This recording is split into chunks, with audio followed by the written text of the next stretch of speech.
ஹாலிடேஸ்னாலே நம்ம K travels தான். தமிழகத்தின் முன்னணி டிராவல்ஸ் நிறுவனம். Plan your happy trips with K Travels. திரு விஜய் சொல்லிட்டாரு, தமிழக வெற்றிகளும் சொல்லிருச்சு, கூட்டணி இல்லை, அதிமுகவுடன் கூட்டணி இல்லை. பேசும்போது அவங்கள பத்தி எந்த விஷயமும் பேசல. பாஜகவை கொள்கை எதிரின்னு, திமுக அரசியல் எதிரின்னு சொல்லிட்டு அதிமுக பற்றி ஒன்றும் சொல்லாத போனோம்னா அவங்களுக்கு ரொம்ப குஷி ஆகிட்டாங்க. ஆஹா, நம்மளை பற்றி ஒரு நல்ல ஒப்பீனியன் வச்சிருக்காரு விஜய் அப்படின்னு நினச்சிட்டாங்க. அதாவது அதிமுகவோட கூட்டணி வைக்கிறது அவங்களுக்கு ஒரு ஆப்ஷனாக இருந்தால் கூட அதுலேயும் சில பாதகமான அம்சங்கள் இருக்குது. அதிமுக என்கிற கட்சி ஒரு ஊழல் குற்றச்சாட்டுகளுக்கு உள்ளான கட்சி, ஏற்கனவே ஆண்டு கொண்டு இருக்கிற கட்சி, பலவிதமான அதன் மேலே விமர்சனங்கள் வைக்கப்பட்டிருக்கிற கட்சி. அது நம்ம புதுசாக போகும்போது நம்ம மேலேயும் அந்த விமர்சனங்கள் வரும். இப்போவே இந்த விஷயங்கள் வெளியில் வந்து நமக்கும் அவங்களுக்கும் ஒரு அண்டர்ஸ்டாண்டிங் வந்து தெரிஞ்சால் தற்சமயத்துக்கு இல்லாத பட்சி அதிமுக தொண்டர்கள் மத்தியில் ஒரு ஏமாற்றமாக இருக்கும். அதிமுக லீடர்ஸ் எல்லாம் என்ன பண்ணியிருந்தாங்க, கவலைப்படாத, நம்ம விஜயோட கூட்டணி அமைச்சிடலாம்ப்பா, கவலைப்படாப்பா, நமக்கு நல்ல வாய்ப்பு இருக்குது அப்படின்னு சொல்லி ஒரு மாதிரி சமாதானப்படுத்தி எல்லாரும் கட்சி ஒன்றுபடணும்னு சொல்லியிருந்தாங்கல்ல. அவங்களுக்குலாம் சமாதானம் என்னன்னா, நம்ம வந்து விஜயோட சேர்ந்துருவோம், அப்போ நம்ம அவங்கள மறந்துடலாம், அதை பற்றி சேர்றதை பற்றி கவலைப்பட வேண்டாம், அவங்க பாஜகவோட போயிடுவாங்க, நம்ம விஜயோட சேர்ந்து நம்ம ஓரளவுக்கு அதிகாரத்துக்கு வரதுக்கான வாய்ப்பு இருக்குது அப்போது அப்படின்னு சொல்லி ஒரு சமாதானப்படுத்தி வச்சுருந்தாங்க. எதிர்கட்சிகளுக்கு ஒரு விஷயம் வந்து நல்லா புரிஞ்சிருக்கு. திமுக கூட்டணியை வந்து பலவீனப்படுத்தாமல் அதை தோற்கடிக்க முடியாது அப்படின்ற ஒரு விஷயம் உங்களுக்கு புரிஞ்சிருக்கு. அதை எப்படி பலவீனப்படுத்தணுன்றது, அந்த கட்சிகளை இழுக்கணும். நீங்கள் அந்த கட்சிகளை இழுக்கணும்னா நீங்கள் வந்து உங்கள் கட்சிகள் ஸ்ட்ராங்காக இருக்கணும். அங்கே உங்கள்கிட்ட வந்தால் நம்ம வின் பண்ண முடியுன்ற நம்பிக்கை அவங்களுக்கு வரணும். அந்த நம்பிக்கை வராத வரையும் அவங்க அதுலேருந்து வரமாட்டாங்க. ஆக்சுவலாக வர வேண்டிய தேவையில்லை. அங்கே வெற்றி தயாராக இருக்கும்போது இங்கே எதுக்கு வராங்க? ஆனால் இந்த அதிகாரத்தில் பங்களிப்புன்ற ஒரு கல்லை வந்து விஜய் போட்டது வந்து கொஞ்சம் விசிகாவை கலக்கினது உண்மை. பட்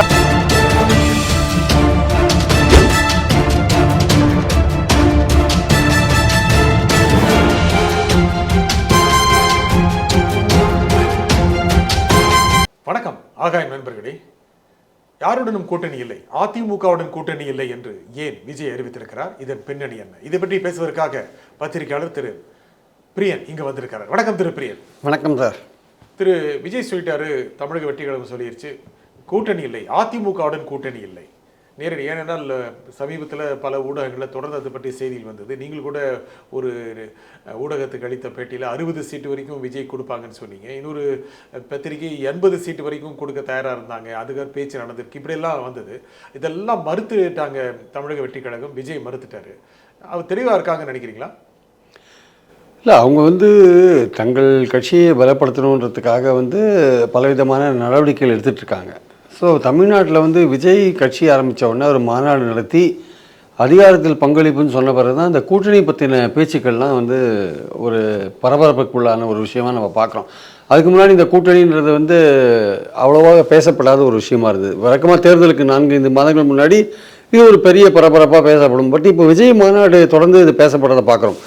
விஜயோடைய முதல் குறி வந்து ஆக்சுவலாக பார்த்தீங்கன்னா வந்து திமுக கூட்டணியிலேருந்து கட்சிகள் இழுக்கிறது தான் அவருடைய முதல் குறி. ஆக்சுவலாக ரெண்டாவது குறி வந்து அவர் தனியாக நிற்கணுன்ற ஒரு விஷயம். மூணாவது வந்து அப்படியே முடியல, நம்மளோட செல்வாக்கு அடுத்த 12 மாதத்தில் நம்ம எதிர்பார்த்தபடி வளரலைன்னா அதிமுக மாதிரி கட்சிகளோட திமுகவை வீழ்த்த வேண்டும் என்கிற ஒரு காரணத்துக்காக கூட்டு சேரணுன்ற ஒரு விஷயம்.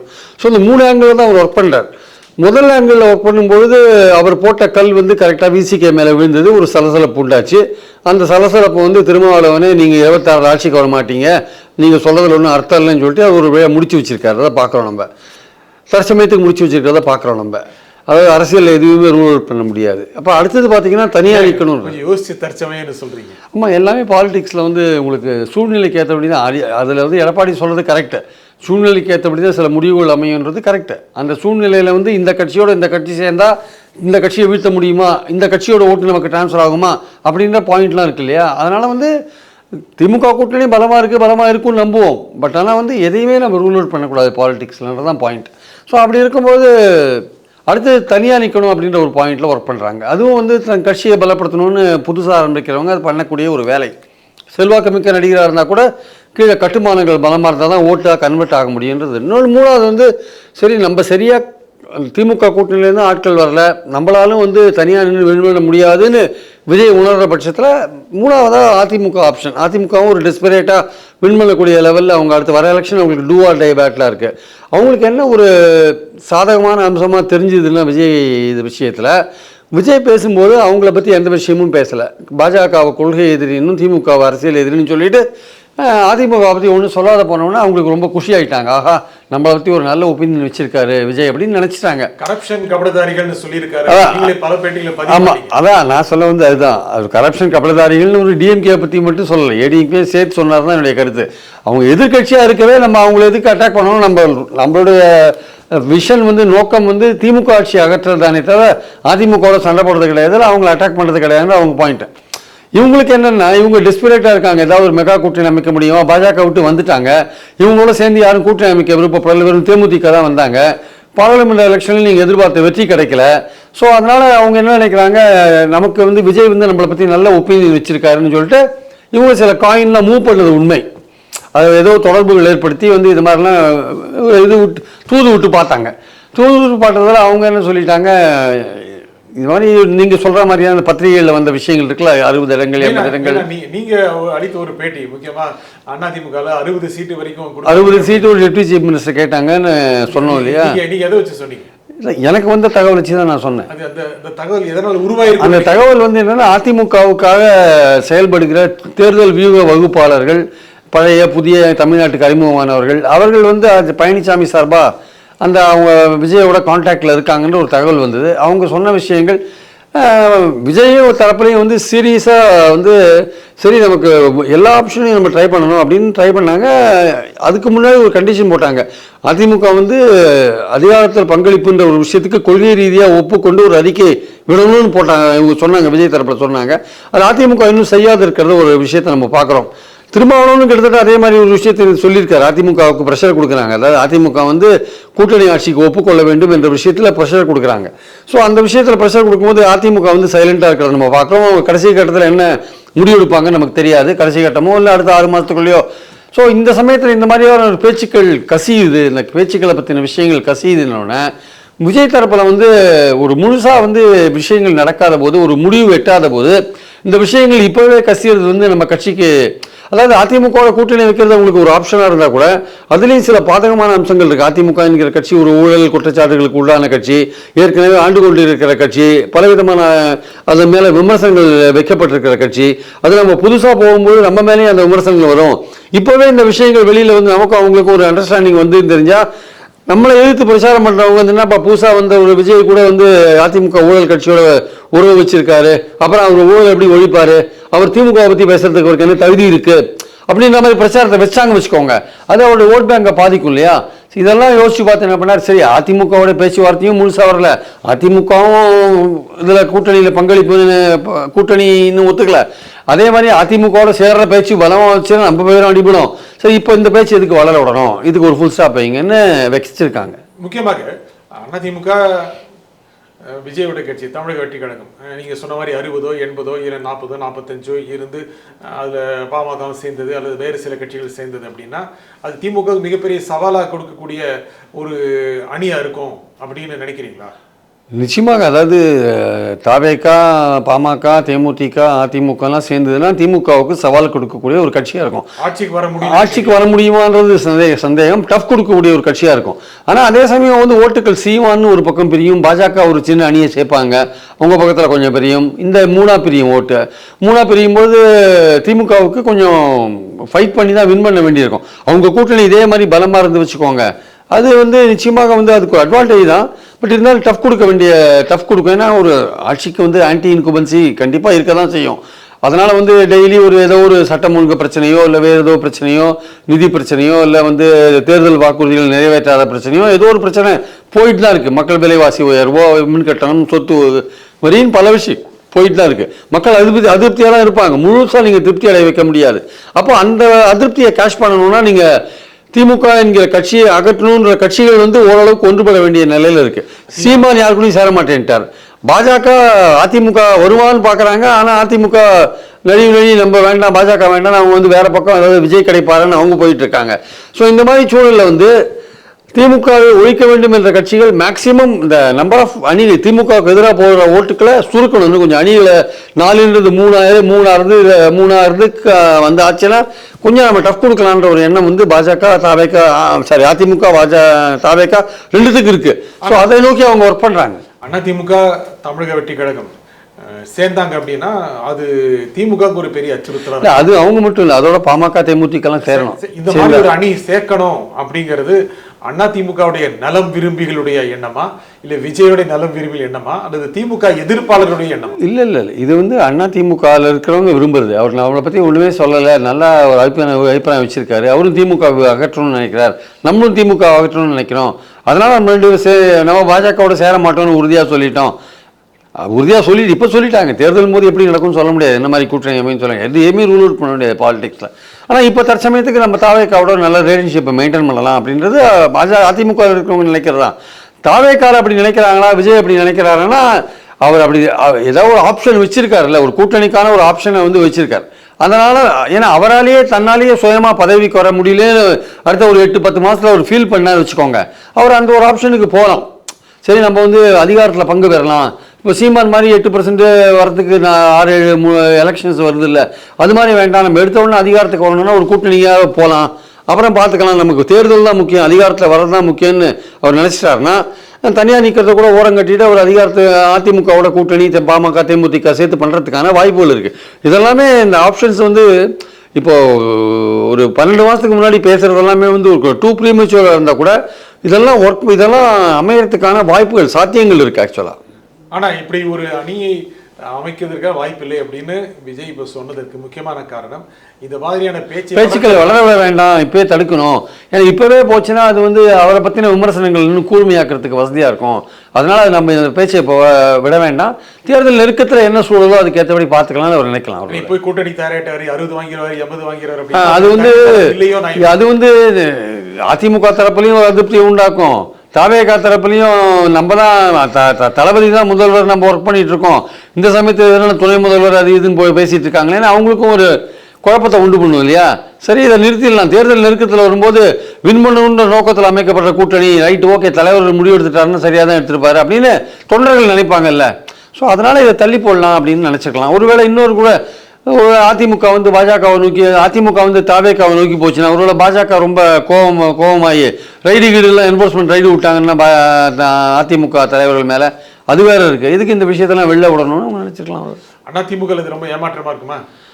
அவங்களுக்கு ஏமாற்றமாக இருக்குமா இல்லையான்னு சொல்ல முடியாது. ஏன்னா அவங்க எலெக்ஷன் நெருக்கத்தில் சுச்சுவேஷன் எப்படி வேணால் போகும், அதனால் வெயிட் பண்ணிப்பா. இன்னும் அவங்க தாவேக்காவை பற்றி ஒன்றும் பேசவும் மாட்டாங்க, தாவேக்காவும் அதிமுக பற்றி ஒன்றும் பேசாது. இப்போ வேண்டாம்னா முற்றுப்புள்ளி வச்சுருக்காங்களே தவிர தாவேக்காவை பற்றி விமர்சனங்கள் எதுவுமே அதில் இல்லையே. முற்றுப்புள்ளியாக கமா இப்போ தாவேக்காவை நீங்கள் சொல்கிறாரு, நம்ம கமிஷன் கபலதாரிகள் 2 தான் சொல்கிறாரு, நம்ம சொல்கிறோம். ஆனால் தாவேக்காவோட அறிக்கையில் வந்து அதிமுக ஒரு ஊழல் கட்சின்னு எங்கேயா சொல்லியிருக்காங்களா? சொல்லலை, அப்படி சொல்லலை. அதிமுகவோட கூட்டணி இல்லை, அந்த மாதிரி பேச்சு வந்து சரியில்லை அப்படின்ற மாதிரி சொல்கிறாங்களே தவிர அதிமுக ஊழல் கட்சிங்க அதோடு நாங்கள் எப்படிங்க கூட்டணி வைக்க முடியும்னு கேட்குறாங்களா கேள்வி. அந்த ஆப்ஷனை க்ளோஸ் பண்ணாங்களா? இல்லையே, திறந்தான்னு வச்சுருக்காங்க. எல்லாருமே ஆப்ஷனை ஓப்பன் பண்ணி வச்சுருக்காங்க. எடப்பாடியே பாஜகவுக்கு ஆப்ஷனை ஓப்பன் பண்ணி வச்சுருக்காருன்னு என்னுடைய கருத்து. பேட்டி இல்லைங்கிறாரு, அப்படி சொல்லுவார். எலெக்ஷன் நெருக்கத்தில் பார்க்கணும். ஆனால் அவரே சொல்கிற மாதிரி அந்த சூழலில் என்ன மாதிரியான முடிவுகள் எடுக்கப்படுது அந்தந்த சூழலை பொறுத்து இருக்குனால அது பாஜகவோட கூட்டணி வைக்கிறதுக்கும் அப்ளை ஆகும். திமுக கூட்டணி எப்படி போகிறதுன்னு அப்போ இருக்கிற நிலைமையை வச்சு தான் சொல்ல முடியும். திமுக இன்டாக்டாக இருக்குல்ல, இப்போ இன்டாக்டாக இருக்குது, அப்போ எப்படி நிலைமை இருக்குன்னு சொல்ல முடியாதுல்ல. அது கிட்டத்தட்ட ஒரு 5 தேர்தல்கள் கண்டிப்பாக இருக்குது. அது வந்து அது பிரிவதற்கான வாய்ப்புகள் ரொம்ப ரொம்ப குறைவு. வெற்றியை பார்த்துட்டு இருக்கு, பாசிச பாஜகவை எதிர்க்கிறதுல ஒற்றுமையாக இருக்குது. இதெல்லாம் வந்து நீங்கள் வந்து விஜய்கிட்ட கூட பாஜக எதிர்ப்பை பார்க்கலாம். அதிமுக அந்த அளவுக்கு சீரியஸான பாஜக எதிர்ப்பை நீங்கள் பார்க்குறீங்களா? பார்க்க முடியாது. ஆனால் அதிமுகவோட அடிவரடிகள் பல பேர் வந்து இல்லை திமுகவும் பாஜகவும் தான் நெருங்கி வருது, இவரு தான் எடப்பாடி தான் பிரமாதமாக பாஜக எதிர்க்கிறாருன்னு பேசிகிட்டு இருப்பாங்க. அது எடப்பாடி பேசுறாரு, திமுக பாஜக கூட்டணி அதான் அவரும் பேசுறாரு. அதுக்கான காரண காரியங்கள் கரெக்டாக இருக்கணும்ல. அது காரண காரியங்கள்லாம் கரெக்டாக இல்லைன்னா எப்படி? இப்போ நீங்கள் வந்து பாஜக பற்றி சீரியஸான விமர்சனங்கள் ஏதாவது வைக்கிறீங்களா? நீங்கள் மோடியை பற்றி பர்சனலாக மோடின்ற வார்த்தையை பயன்படுத்துகிறீங்களா? இல்லை அமித்ஷான்ற வார்த்தையை பயன்படுத்துகிறீங்களா? இதுவுமே பயன்படுத்துறது இல்லையே. போகிற போக்கில் ஏதோ நம்மளும் ஏதோ ஒன்று சொல்கிறோன்னு சொல்லிட்டு போகிறீங்களே தவிர நீங்கள் சீரியஸாக ஒரு குற்றச்சாட்டுலாம் வைக்கிறது இல்லையே. நீங்கள் திமுக பற்றியே நீங்கள் சீரியஸாக குற்றச்சாட்டு வைக்கிறது இல்லையே. திமுக ஆட்சியை பற்றி இதுவரை 3 வருஷத்தில் ஏதாவது ஒரு ஊழல் குற்றச்சாட்டு அதிமுக ஸ்ட்ராங்காக வச்சுருக்கீங்களா? ஒன்றுமே இல்லையே. ஜென்ரலாக பண்ணுறாங்க. இல்லை ஜென்ரலாக பண்ணுறாங்க. இப்போ திமுகனா அவங்க ஆட்சி எதிர்கட்சியாக இருந்தால் ஸ்பெசிஃபிக்காக குற்றச்சாட்டு டிபிஎஸ்சியில் கொடுப்பாங்க, கேஸை போடுவாங்க. அந்த மாதிரி செயல்பாடுகள்லாம் உங்கள்கிட்ட இல்லவே இல்லையே. என்ன விஜய் பற்றின ஒரு எதிர்பார்ப்பு இருந்தது. ரெண்டு பேரும் கொஞ்சம் இணக்கமாக இருப்பாங்க, தேர்தல் நெருங்குகிற சமயத்தில் திமுக ஒரு மிகப்பெரிய மாற்று சக்தியாக இருப்பாங்க அப்படிங்கிறது இப்பொழுது தற்சமயத்திற்கு இல்லாமல் போயிடுச்சு. தற்சமயத்துக்கு இல்லாத இது அதிமுக தொண்டர்கள் மத்தியில் ஒரு ஏமாற்றமாக இருக்கும். அதிமுக லீடர்ஸ் எல்லாம் என்ன பண்ணியிருந்தாங்க, கவலைப்படாத நம்ம விஜயோட கூட்டணி அமைச்சிடலாம்ப்பா, கவலைப்படாப்பா, நமக்கு நல்ல வாய்ப்பு இருக்குது அப்படின்னு சொல்லி ஒரு மாதிரி சமாதானப்படுத்தி எல்லாரும் கட்சி ஒன்றுபடணும்னு சொல்லியிருந்தாங்கல்ல, அவங்களுக்குலாம் சமாதானம் என்னன்னா நம்ம வந்து விஜயோட சேர்ந்துருவோம், அப்போ நம்ம அவங்கள மறந்துடலாம், அதை பற்றி சேர்றதை பற்றி கவலைப்பட வேண்டாம், அவங்க பாஜகவோட போயிடுவாங்க, நம்ம விஜயோட சேர்ந்து நம்ம ஓரளவுக்கு அதிகாரத்துக்கு வரதுக்கான வாய்ப்பு இருக்குது அப்போ அப்படின்னு சொல்லி ஒரு சமாதானப்படுத்தி வச்சிருந்தாங்க. இப்போ விஜய் இந்த கதவை போட்ட உடனே இப்போ அதிமுக யோசிப்பாங்க, என்னடா அவர் இல்லைன்னு சொல்லிட்டாரு அப்படின்னு. அப்போ வந்து பொறுமையோட காத்துட்டு இருப்பாங்க. இல்லை, அது அவர் பொறுமையோட காத்துட்டு இருப்பாரு, ஏமாற்றம் சொல்ல மாட்டேன், அவர் பொறுமையாக கடைசி வரையும் காத்துட்டு இருப்பாரு. தாவேக்காவை ஒன்றுமே சொல்ல மாட்டார், தாவேக்காவும் அதிமுக ஒன்றும் சொல்லாது. அது ஊழல் அந்த விஷயங்களை கையிலேயே எடுக்க மாட்டாங்க, அவங்க திமுகவை நோக்கி தான் வைப்பாங்க. நீங்க சொன்னதுதான், விஜய் வராரு, பிரிந்து போனவர்கள் ஓபிஎஸ் வேண்டாம், சசிகலா வேண்டாம், தனி கட்சி வச்சிருக்கிற டிடிவி வேண்டாங்கிற எண்ணம் இருந்தது. விஜய் வரமாட்டேன் அப்படின்ட்டாரு. அப்போனா அது வேணுங்கிற எண்ணத்தை ஒரு நிர்பந்தத்தை, ஆமா, அந்த நிர்பந்தம் கட்சியை பலப்படுத்தணும், நம்மளே ஸ்ட்ராங்கா இருக்கணும்னு ஒரு எண்ணம் வரும் இல்லை உங்களுக்கு. அதற்கான முயற்சி எடப்பாடி எடுப்பாரா தெரியாது, ஆனால் அது வரும், தொண்டர்கள் விரும்புவாங்க. ஓ சரிப்பா, அவர் நீங்கள் சொன்னீங்க தாவேக்கோட கூட்டணி போகலான்ட்டு, கட்சியில் தாவேக்கா அவர் கிடையாதுன்னு சொல்லிட்டார், கடைசி வரை ஏமாத்திட்டாருன்னு என்ன பண்ணுவீங்க? அப்போ இவருக்கு எடப்பாடிக்கு ஒரு ஆப்ஷன் இருக்கணும், அதுக்கு தான் பாஜக கதவை ஓப்பன் பண்ணுவார்னு என்னுடைய கருத்து. ஆனால் தொண்டர்களும் தங்களுடைய கட்சி பலமாக இருக்கணும்னு நினைப்பாங்கல்ல, அதுக்கு வந்து எல்லாரையும் சேர்க்கணும்னு நினைப்பாங்கல்ல, அந்த பேச்சு வரக்கூடாதுன்னு தான் அந்த தாவேக்கா விஷயத்தை வந்து அதிமுகவில் விட்டு பார்த்தாங்க. அது கடைசியில் நடுவில் பிளாக் பண்ணிட்டாரு விஜய், தற்சமயத்துக்கு பிளாக் பண்ணிட்டாரு. 60-80 அப்படிங்கிறது அவருடைய கட்சியுடைய பலத்திற்கு இழுக்கானது அப்படின்னு நினைச்சிருக்கு. இல்லை, முதல்ல 60-80 வந்து தாவேக்காவோட பலம் என்னன்னு தெரியாம 60-80 வந்து எப்படி அவர் கேட்டதாக செய்திகள் வந்து, அதுவே வந்து ஒரு பெரிய விஷயம். அதிமுகவில் இருக்கிறவன் என்னப்பா இப்போ தான் கட்சி ஆரம்பிச்சார், 60 இடம் கேட்குறாரு, 80 இடம் கேட்குறாரு, துணை முதல்வர் கேட்குறாருன்னு அவனே நினைப்பான்ல. இருந்தாலும் அவனுக்கு என்னென்னா, சரி நம்ம கட்சி ரொம்ப தொடர்ந்து தோல்வியை தழுவுது, தாவேக்காவோட சேர்ந்தா ஏதாவது வின் பண்ணணும், சரி பார்க்கலாம், ஏதாவது சேர்ந்து வின் பண்ணியானோம், அவன் 80 கேட்டாலும் ஒரு 60 கொடுக்கணும் அப்படின்ற மாதிரி நினச்சிருந்தாங்க. இப்போ ஒரு டெம்பரரியாக அந்த கதவை க்ளோஸ் பண்ணதுனால அடுத்த ஒரு 6-7-8 மாதங்கள் வந்து எப்படி பாலிடிக்ஸ் போகுதுன்னு பார்த்துட்டு அதுக்கப்புறம் வந்து இறுதியாக வந்து அப்போ இருக்கிற சூழலில் வந்து என்ன மாதிரி முடிவெடுப்பாங்கன்றத பொறுத்து இருந்தால் பார்க்கணும். எதையுமே நம்ம வி கேனாட் ரூல் அவுட். ஆனால் இப்போ இந்த மாதிரி நிலைப்பாடு எடுத்தது அப்படிங்கிறது திமுக விஜய் மாநாடுக்கு பிறகு ரொம்ப வேகமாக செயல்படுது. எல்லாருக்குமே தெரியும். ஓப்பனாக முதலமைச்சர் எல்லா மாவட்டங்களுக்கு சென்று ஆய்வு பணிகளை மேற்கொள்ளாரு. எல்லா அமைச்சர்களும் மாவட்ட செயலாளரும் ரொம்ப வேகமாக இருக்காங்க. ஒரு வேளை அதிமுக விஜய் கூட்டணி வந்துருமோ, அது ஒரு சவாலா அமைஞ்சிரும் அப்படின்றது அவங்களுக்கு ஒரு ஆஸ்வாசம். திமுக ஏற்கனவே அந்த ஒருங்கிணைப்பு குழு போட்டு பூத் லெவல் கமிட்டி மீட்டிங் அது இது எல்லாமே நடத்திட்டு தான் இருக்காங்க. அவங்க தேர்தல் வேலையை அவங்க எப்போ ஆரம்பிச்சு அதுதான் அதோட தொடர்ச்சி தான். முதல்வர் ஆய்வு கூட்டங்களுக்கு போறாரு, கோயம்புத்தூர், விருதுநகர், அது அரியலூர், பெரம்பலூர்னு போயிட்டு இருக்காரு. ஸோ நம்ம பாயிண்ட் என்னன்னா, அவங்க வேலையை எப்போ ஆரம்பிச்சிட்டாங்க, அவங்க கூட்டணி பலமாக இருக்குன்னு அவங்க நினைக்கிறாங்க, அவங்க வேலையை ஆரம்பிச்சிட்டாங்க. இருந்தாலும் எந்த சான்ஸும் எடுக்க விரும்பல, அவங்க சீரியஸாக வேலை செய்கிறாங்கன்றது உண்மை. பட் எதிர்க்க இருக்கிறவங்க எப்படி ஒன்றுபடுத்தப்படுறாங்க? ஏன்னா தமிழக அரசியல் ஒரு முக்கியமான பாயிண்ட் என்னென்னா வந்து விஜய் வரதுக்கு முன்னாடி வரை என்ன நிலைமைன்னா, கடந்த 3 எலெக்ஷனில் 2 பார்லிமெண்ட் ஒரு அசம்பிளி எலெக்ஷனில் இவங்க பல்வேறு விதமான காம்பினேஷனில் கூட்டணி அமைச்சு கூட திமுக வந்து வீழ்த்த முடியல. ஆக்சுவலாக பார்லிமெண்ட் எலெக்ஷன்லையும் சரி, அசம்பிளி எலெக்ஷன்லையும் சரி வீழ்த்த முடியல. ஸோ விஜய் புதுசாக வரவே அவரை வச்சு ஏதாவது காம்பினேஷன் ஒர்க் அவுட் பண்ண முடியுமான்னு அதிமுக ட்ரை பண்ணி பார்க்குறதுல ஆச்சரியமும் கிடையாது ஆக்சுவலாக. ஸோ அது மாதிரி ட்ரை பண்ண புதுசாக வந்திருக்கிறோட சேர்ந்து நம்ம பல முறை ட்ரை பண்ணி பார்த்துட்டோம், பாஜகவோட சேர்ந்து பார்த்துட்டோம், சேராத பார்த்துட்டோம், எதுவுமே நடக்கலை. சரி இவர் வந்திருக்காரு, இவரை வச்சு ஏதாவது பண்ண முடியுமா அப்படின்னு ஒரு முயற்சி அவங்க எடுக்கிறாங்க. ஆக்சுவலாக அந்த முயற்சி வந்து இனிமேல் எப்படி அது வரும், எதிர்காலத்தில் வந்து அவங்க ஒன்று சேருவாங்களா, சேர்ந்து எதிர்ப்பாங்களான்றதெல்லாம் பொறுத்து இருந்தால் பார்க்கணும். ஆனால் வந்து என்னென்னா அடிப்படையான விஷயம் என்னென்னா, எதிர்கட்சிகளுக்கு ஒரு விஷயம் வந்து நல்லா புரிஞ்சிருக்கு. திமுக கூட்டணியை வந்து பலவீனப்படுத்தாமல் அதை தோற்கடிக்க முடியாது அப்படின்ற ஒரு விஷயம் உங்களுக்கு புரிஞ்சிருக்கு. அதை எப்படி பலவீனப்படுத்தணுன்றது, அந்த கட்சிகளை இழுக்கணும். நீங்கள் அந்த கட்சிகளை இழுக்கணும்னா நீங்கள் வந்து உங்கள் கட்சிகள் ஸ்ட்ராங்காக இருக்கணும். அங்கே உங்ககிட்ட வந்தால் நம்ம வின் பண்ண முடியுன்ற நம்பிக்கை அவங்களுக்கு வரணும். அந்த நம்பிக்கை வராத வரை அவங்க அதுலேருந்து வரமாட்டாங்க. ஆக்சுவலாக வர வேண்டிய தேவையில்லை. அங்கே வெற்றி தயாராக இருக்கும்போது இங்கே எதுக்கு வராங்க? ஆனால் அந்த அதிகாரத்தில் பங்களிப்புன்ற ஒரு கல்லை வந்து விஜய் போட்டது வந்து கொஞ்சம் விசிகாவை கலக்கினது உண்மை. பட் அதையும் தாண்டி ஒரு ஸ்டெபிலைஸ் ஆகி வந்துட்டாங்க மேலே. ஸோ இனிமேல் அவங்க எப்படி அவங்க தங்களை கட்டமைத்து கொண்டு, ஏன்னா நீங்கள் திமுகவை பலவீனப்படுத்தலைன்னா வச்சுக்கோங்க, நீங்கள் வெற்றி பெறத்துக்கான வாய்ப்புகளே கிடையாது. ஈவன் நீங்கள் கூட்டணி சேர்ந்தா கூட, அதிமுக தாவேக்கா கூட்டணியெல்லாம் சேர்ந்தா கூட திமுக இதே கூட்டணியோட பலமாக மோதும்போது அவங்க கொஞ்சம் வெற்றியை நோக்கி அவங்களுக்கு அதிகபட்ச வாய்ப்பு இருக்கிறது நான் பார்க்குறேன் ஆக்சுவலாக வந்து. அதனால் வந்து திமுக கூட்டணியை பலவீனப்படுத்தணும், அதுலேருந்து ஒரு கட்சியாவது நீங்கள் இழுக்கணும் அப்படின்ற முயற்சியில் விஜயோட முதல் குறி திமுக கூட்டணியை பலவீனப்படுத்துறது தான். அடுத்த குறி தன் சுயமாக தன்னுடைய பலத்தை அதிகரித்து கொண்டு நிற்கிறது.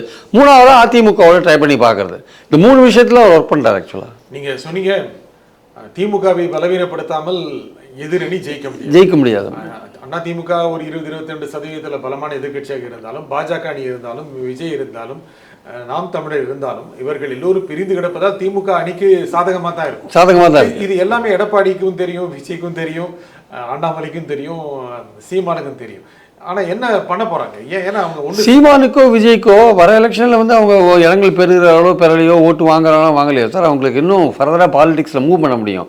அதிமுகவுக்கு வர எலெக்ஷன் தோற்றிங்கன்னா இன்னும் தொண்டர்கள் இன்னும் சோர்ந்து போவாங்கல்ல. ஏற்கனவே பல தோல்விகளை சந்திச்சிட்டாங்க.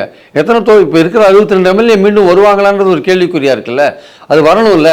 அது வரல, அது வந்து 30 குறைஞ்சி போச்சு, 25 குறைஞ்சி போச்சு வச்சுக்கோங்க. அது வந்து இன்னும் கீழே பின்னடைவை சந்திக்கிறதுக்கான வாய்ப்பு இருக்குது. அப்போது டெஸ்பரேட்டாக இருக்கிறது யார்? ரொம்ப நம்ம வெற்றியே பெற்றாலுன்ற ஒரு ஆர்வத்தில் இருக்கிறது யார்? இவர் தானே, எடப்பாடி தானே. அப்போ அவர் தான் வந்து ஒத்த கருத்துடைய திமுக வீழ்த்தணும்னு யார் நினைக்கிறாங்களோ அவங்களோட அட்ஜஸ்ட் பண்ணிட்டு ஒரு கூட்டணி அமைக்க வேண்டிய கட்டாயம் இருக்குது. அப்போ அவருடைய பலவீனத்தை புரிந்து கொண்டு மற்ற கட்சிகள் தாவேகா உட்பட சப்போஸ் போகிறதுக்கு விருப்பப்பட்டாங்கன்னா பல்வேறு விதமான டிமாண்டை வைக்க தானே செய்வாங்க. அதுதான் நடந்தது. ஆனால் அந்த பேச்சு ரொம்ப தூரம் வளர்ந்தா வந்து இப்போ இருக்கிற நிலைமையில் சரியில்லைன்னு இப்போ புதுசாக வச்சுட்டார் விஜய். முக்கியமாக விஜய் இன்னும் அவருடைய பலத்தை நிரூபிக்கவில்லை. ஒரு தேர்தல் அவருக்கு எவ்வளவு வாக்கு கிடைக்கும் அப்படிங்கிறதே தெரியல. இருந்தாலும் அவருடைய மாநாட்டுக்கு பிறகு அவர் மையமாக வைத்தே விவாதங்கள், கருத்து பரிமாற்றங்கள் இருக்கிறது சரியா? மற்ற கட்சிகள் திமுகவை தோற்கடிக்க முடியல என்றபோது அவர் வந்திருக்காருல்ல, அவரை வச்சு நம்ம ஏதாவது பண்ண முடியுமான்ற போது அவரை சுற்றி தான் வரும் எல்லாமே. அப்படி இதே மாதிரி திரு ரஜினிகாந்த் அரசியலுக்கு வருவது அவர்லயே வந்தா பரவாயில்ல, வந்திருந்தாலும் அப்படிதான் போயிருக்கும். அவர் வருவதற்கு முன்பு அவரை சுற்றி தான் விவாதம். அது மாதிரி தான் இதுவும். இவர் வந்துட்டார். அவர் வரேன்னு சொல்றதுக்கு சொல்லியிருக்கும் போதே அவரை சுற்றியே தான் தமிழ்நாடு அரசியல் போச்சு. இப்போ ஆக்சுவலாக வந்துட்டதுனால இவரும் ஒரு பிரபலமான நடிகராக இருக்கிறதுனால, இவருக்கு ஒரு இளைஞர் கூட்டம் இருக்கிறதுனால, சரி இவரை வச்சு நம்ம திமுக அணியை தோற்கடிக்க முடியுமா என்கிற ஒரு விஷயத்தை கையில் எடுக்கிறாங்க. ஆக்சுவலாக அது எவ்வளவு தூரம் சாத்தியமாகாதுன்றது இது டூ ஏர்லியாக இருக்கிறதுனால வந்து இந்த பேச்சுக்கள் ரொம்ப இது அதிமுகவுக்கும் தாவேக்காவுக்கும் ஏதோ ஒரு பேச்சுவார்த்தை நடந்தது, அது கசிந்தது போன்ற விஷயங்கள், அது கிசு மாதிரி வந்தது. அது வந்து ஒரு விஷயங்கள் முழுமை பெறுவதற்கு முன்னால் இது மாதிரி கசியும் போது அரசியல் கட்சிகள் உடனே அதுக்கு ஒரு ஃபுல் ஸ்டாப் வச்சு நிறுத்த பார்ப்பாங்க அதை. ஏன்னா அது வந்து ஒரு முற்று பெறாத போது வந்தால் அது வந்து சரியாக ஒர்க் அவுட் ஆகாது. மற்ற இப்போ இதுவே இப்போ இவ்வளோ சீக்கிரம் வந்து ஒரு அண்டர்ஸ்டாண்டிங் வந்துட்டு வச்சுக்கோங்க. திமுக அடுத்த 6-7 மாதம் விஜயை போட்டு நாளடிச்சிருவாங்கல்ல அவங்க விமர்சனத்தில். அது விஜய் வந்து இன்னொரு கட்சியாக 10-11 கட்சியாக போயிட்டாங்க, என்ன பண்ணுறது? தன் தனித்திறமையை காட்டணும், தான் புதுசாக வந்திருக்கோன்னு காமிக்கணும் அப்படின்லாம் இருக்கு இல்லையா? அதனால் இந்த இடத்துல அவங்க பேச்சை வந்து கட் பண்ணிட்டாங்க. இந்த இடத்துல ஒரு கட் பண்ணிருக்காங்க. அடுத்தது இன்னும் கொஞ்சம் மாதங்கள் கழித்து எப்படி தொடருவாங்கன்னு பொறுத்து இருந்து பார்க்கணும். இந்த நிகழ்ச்சியின் கருத்தை குறிப்பிட்ட திரு பிரியன், மிக்க நன்றி. தேங்க்ஸ். மீண்டும் ஒரு நிகழ்ச்சி சந்திப்போம். நன்றி, வணக்கம். ஹாலிடேஸ்னாலே நம்ம கே டிராவல்ஸ் தான். தமிழகத்தின் முன்னணி டிராவல்ஸ் நிறுவனம். Plan your happy drips with K travels.